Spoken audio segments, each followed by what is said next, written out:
Hi, it's Danielle. This is my perfume journal where I document my love of perfume. So if you are new here, welcome.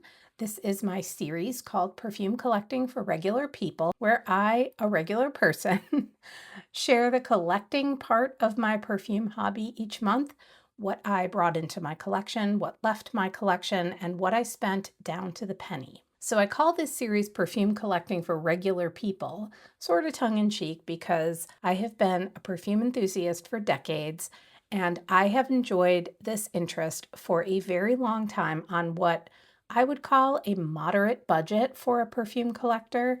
You will find on my channel that I am just a perfume nerd geeking out over my favorite subject and hopefully showing other people my quote regular people ways of enjoying and collecting perfume. And because I am also in the midst of a massive downsize in preparation for moving, I am not adding any full-size bottles to my collection at the moment. And when I move, I can resume my regularly scheduled programming. But until then, I have to be totally ruthless and I have to show all kinds of self-control. But what is a perfume collector to do when they are downsizing? Wherever will I get my dopamine? Well, this month, my dopamine showed up in the form of a bunch of little perfume minis. If bottles are off the table, then minis can be the next best thing. And I also added some decants and some samples, but we will start this video with the Cutie Patootie minis that I purchased. First is Moschino's Toy Tube Bubblegum. So I sampled this one a while back. I thought it was so much fun. It is the perfume for the child at heart. It is bazooka bubblegum in the opening, that pink powdery bite that immediately turns like rock solid hard after about 4 chews. But the opening is just pure bubblegum goodness. And then it kind of shifts into a berry, peachy, fruit chew candy kind of a scent. And then when it dries down, it gives me that plasticky doll head scent that I love so much. It is ridiculous. It smells fantastic. It is a delight to wear. I thought a 30 ml of this would be great until I saw this little mini because hello, how cute is this? And I think this perfume is going to be perfect for those days when I just want to wear something fun. So this is Sand and Sable from Coty. Sand and Sable has been around since the early 80s. It is a perfume that I remember really, really well, especially around the holiday time when Coty would offer up their like annual drugstore gift set. It would be like a little bottle of perfume with maybe a lotion or a dusting powder or both. And sometimes there could be like even a little trinket on the side. Now, I think Sand and Sable is kind of a misleading name for this perfume because you might be conjuring up ideas of perfumes that smell more like dune, solar, sandy, maybe a little suede-like, but this is actually a big white floral. It is tuberose, gardenia, jasmine with a muskiness underneath it all, very, very much that type of musk that you would experience in the 70s and the 80s, the white musk that just veers a little bit off of the road into animalic territory, but not all the way there. So this is mostly tuberose to me. That is the primary note that I perceive. And I have seen reviews of this perfume where people get some peachiness in this. I don't get that. I just get this big, huge burst of white florals. This is not a perfume that I would reach for very, very often, but sometimes an 80s white floral just calls to me. And I think a mini is the perfect size to answer one of those calls. Okay, this one was a bummer. It was such a bummer. This is Red from Giorgio Beverly Hills. So I have really fond memories of this perfume. This was like the sequel, if you will, to the incredibly popular original Giorgio Beverly Hills. Giorgio Beverly Hills came out in the early 80s. Red came out in 89. And with this perfume, it feels like they took the sort of virality of Giorgio and transferred everything that made Giorgio amazing into a spicy amber floral scent. At the time, it was sweet and fruity and floral and spicy and resinous. It smelled coppery and velvety and smooth, and it was just so intoxicating and beautiful. But when I smelled this, I just have to close my eyes to find the beauty of what this perfume once was. It's there, but it's kind of like hidden behind some sharp, sharp notes that weren't present in the original.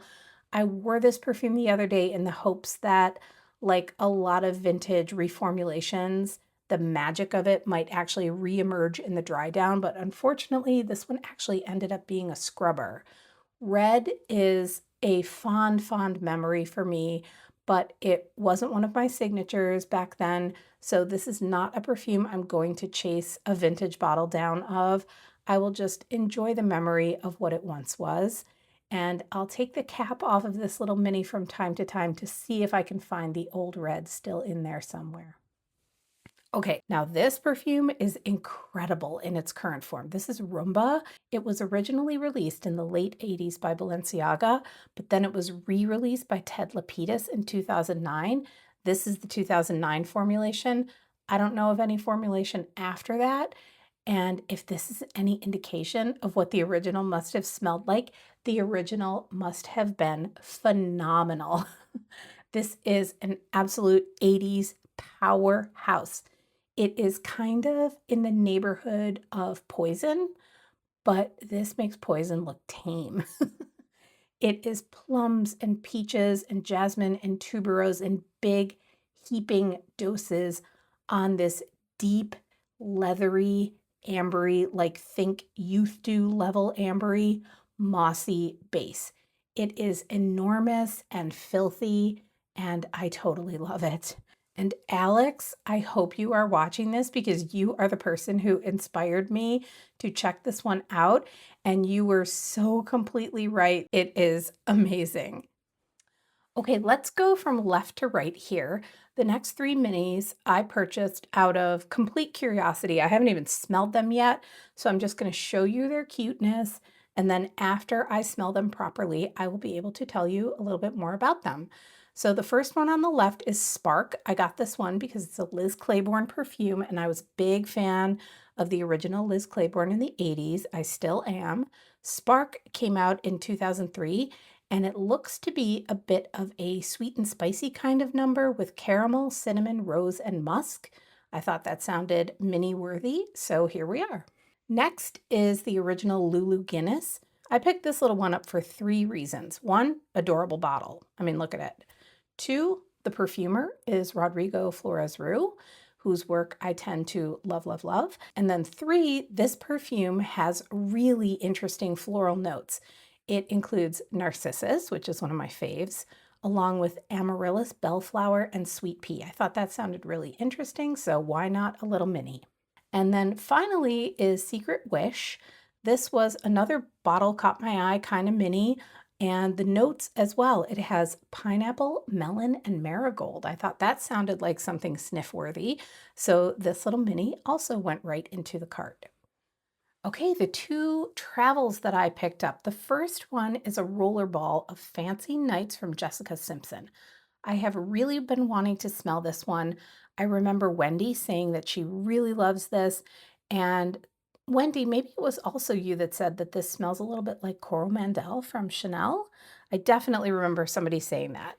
So while they are not twins, I would say that Fancy Nights and Coromandel are in the same kind of zip code. This perfume is fantastic. It is an earthy, mossy, woody floral. It has papyrus and rose and sandalwood and oak moss, a pretty fair amount of patchouli, but it's not overwhelming. It's really smooth and really well done. And it's all sitting on this like ambery vanillic base. So if you love or cannot afford Coromandel, I would say that Fancy Nights is a great affordable option. And on the right is the original Jessica McClintock. I could not resist this travel. My fellow 80s girls will remember Jessica McClintock dresses very well. If you were a teenager in the 80s, you or someone you knew probably wore a Jessica McClintock dress to prom. My junior prom dress, which was also my senior year graduation dress, was a Jessica McClintock wedding dress. It was white lace. I still have it. The perfume is a very typical green, fresh floral of the 80s.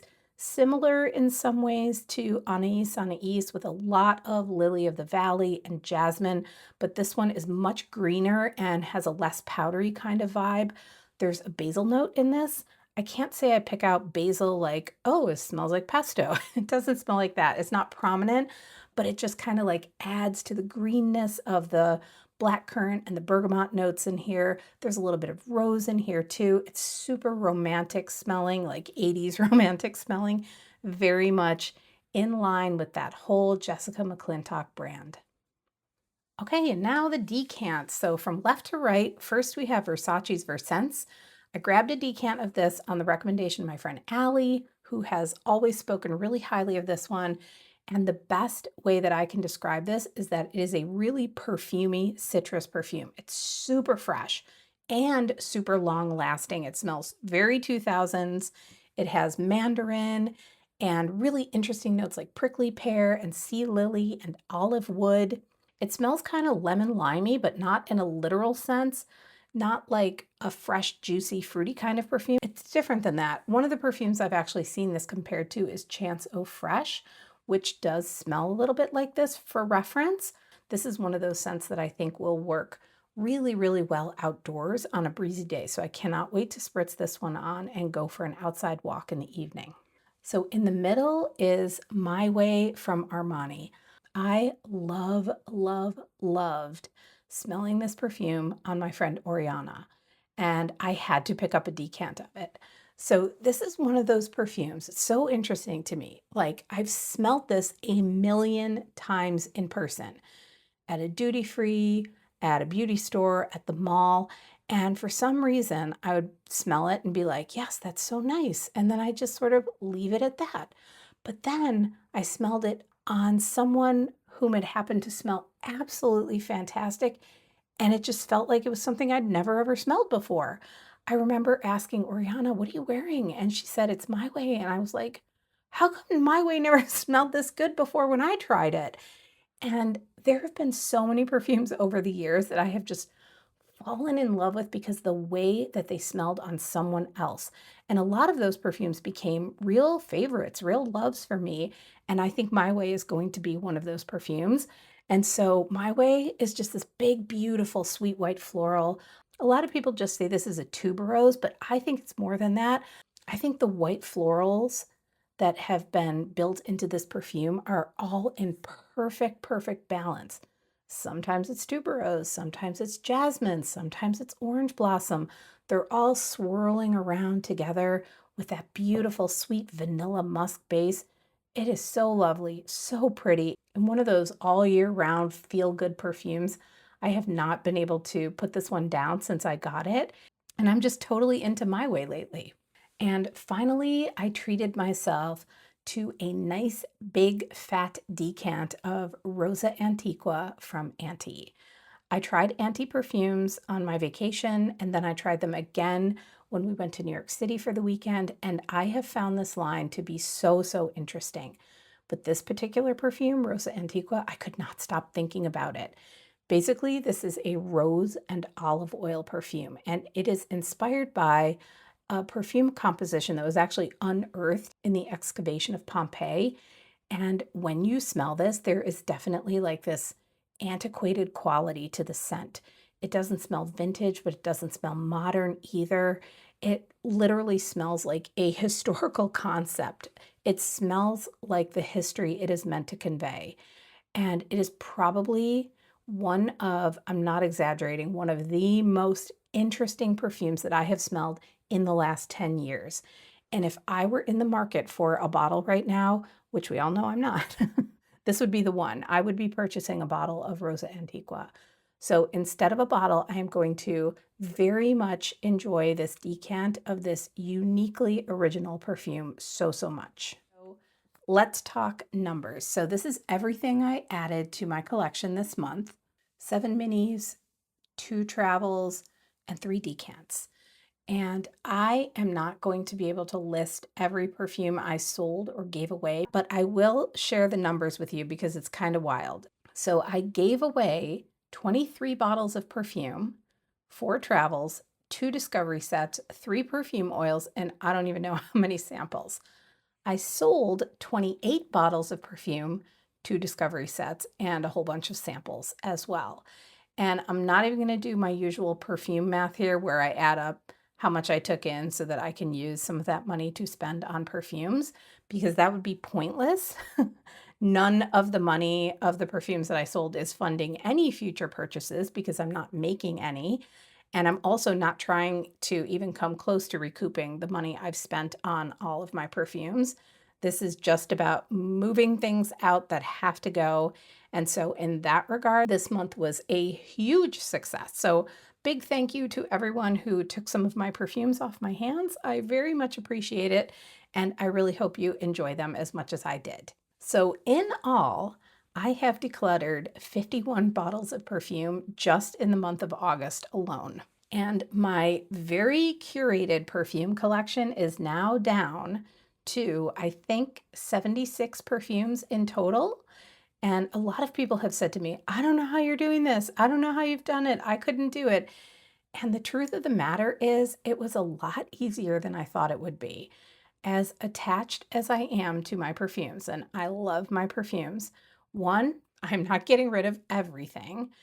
Number two, I kept the vast majority of the perfumes that are harder to find, that are discontinued, and my favorite vintage perfumes.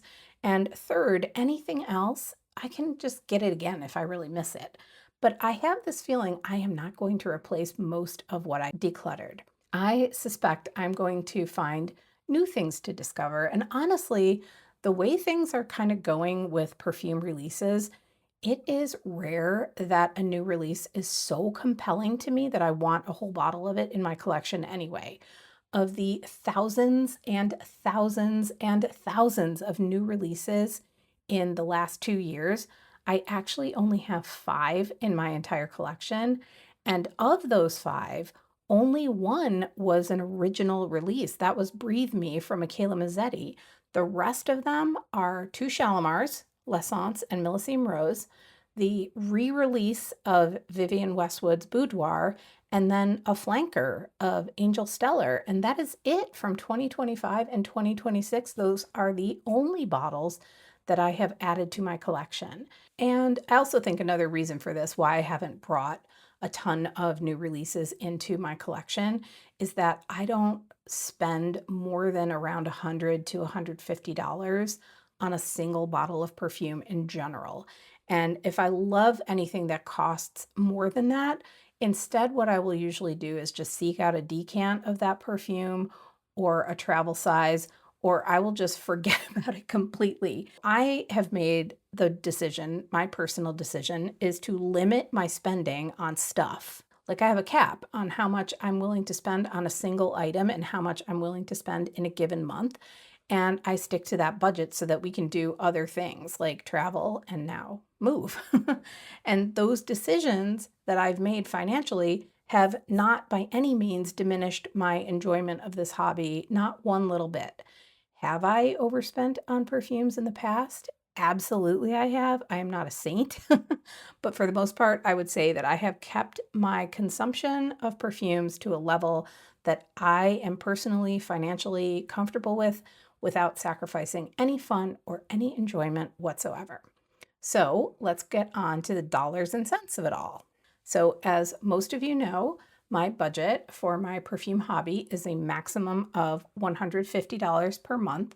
Having $150 a month to spend on a hobby is a privilege that I recognize. It was definitely not always something I could afford, and I know that it is not the reality of many, many, many people having any fun money to spend on a hobby or a luxury. And so I never take it for granted. No matter how hard I work for my extra spending money, I always make this video every month with gratitude. So for the minis and the decants that I bought at the start of the month, I spent a total of $72.41.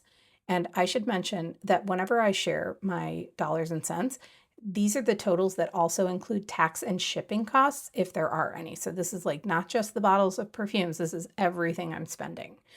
And for the Rosa Antiqua decant and the rest of the samples that I got from Scent Split for my sniff along and for my own fun little sniffs, I spent $75.60. So in total this month, I spent $148.01, keeping me just slightly under budget for August. And just for funsies, that $148.01 with all the samples that I purchased, plus the decants, plus the travels, plus the minis, gave me a total of 21 new perfumes to sniff and enjoy.